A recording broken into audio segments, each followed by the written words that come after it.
I want to bring in trial attorney and legal analyst Wendy Patrick as well, as Joe gathers more information. Again, a verdict is in Hunter Biden's federal gun case in Wilmington, Delaware. Wendy, thank you for being here. 3 hours, a little bit shy of 3 hours for this jury coming back with a verdict. If you're the defense and Hunter Biden, are you concerned by how quickly this is happening? Well, and I would say yes and no. Yes, because it was a very simple, straightforward case. No, because it's one of those cases where intent was at issue. And Marnie, as you and I have discussed before, that can be tricky, deciding what was in somebody's mind when they did what they did. But I'll tell you what may save the prosecution in this case. That form didn't just ask about addiction, it asked about being an unlawful user.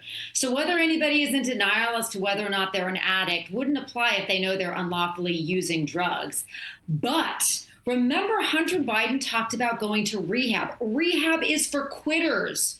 Rehab is for somebody that wants to kick the habit, and that would imply knowing you're an addict and that you have a problem. It's also true that the prosecution had evidence that right before, at least the month before, and immediately in the 2 days afterwards, Hunter Biden, in his own words, talked about using crack. So it's probably a guilty verdict. I do want to have that caveat that in politics and in cases like this, sometimes the easy answer, the simple answer, doesn't come to pass. And you heard the prosecutor even talk about that yesterday in reminding the jurors that the First Lady and the Biden family is not evidence. In other words, they can't use it to sway their decision, and hopefully they didn't.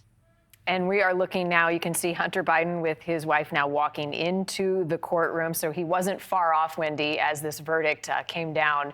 He is now inside the building and will head into the courtroom. We've heard from a number of witnesses, Wendy, throughout this trial over the last 6-7 days, including his ex-girlfriend, the widow of his brother, Beau Biden.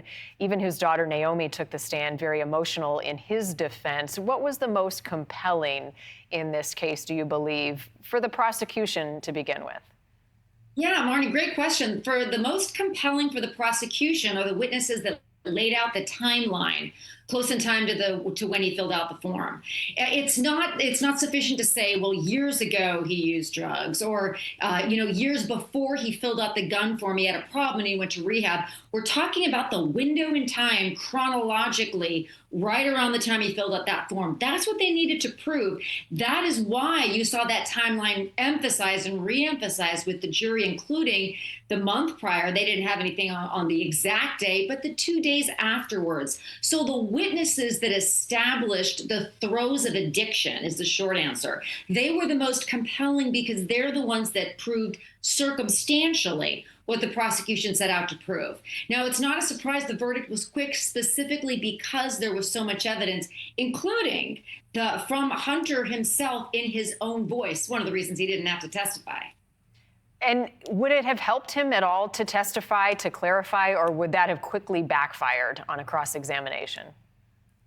Well, because prosecutors are so good at what they do, I would say it would have quickly backfired. And the reason for that is there are so many places they could have gone with that cross-examination instead of sticking with what they already had and with what Hunter already had said through the testimony of other witnesses, in addition to through his own voice. Sometimes we say testifying humanizes a defendant in front of the jury, but I think that had already been accomplished through what they were learning about him and through his own words as he narrated his own memoirs. So he didn't need to take that risk, which would have outweighed the reward. Right. They did have his daughter, as I mentioned a moment ago, Naomi, take the stand in his defense. Really powerful and emotional testimony from her, supporting her dad. Emotionally, how do you see a jury receiving that type of testimony in a case like this? I see a jury being very empathetic to that type of testimony because every one of us knows someone that's caught in the throes of drug addiction. It's very close to home for anybody sitting on a jury, whether it's themselves or a loved one. So absolutely, I think that Hunter was able to humanize himself and his struggles through other witnesses. At the end of the day, though, they are instructed they cannot allow passion, pity, or prejudice to impact their decision, and I trust that they did not. I thought it was interesting, Wendy, that prosecutors urged the jurors to ignore Hunter Biden's fan club in the courtroom as the deliberations were set to begin, including the First Lady. That has to have an impact, right? The optics of who is there to support him in a case as high profile as this.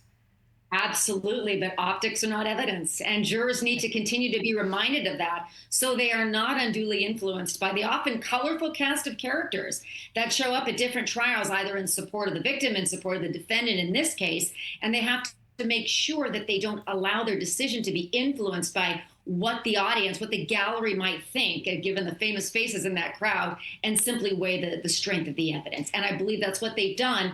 And I think the fact that the verdict was so quick will be a testament to that. So you're thinking that it was potentially a guilty verdict. Let's play that scenario forward for just a moment. If he is found guilty, what will sentencing likely look like for a first-time offender with these 3 felony counts?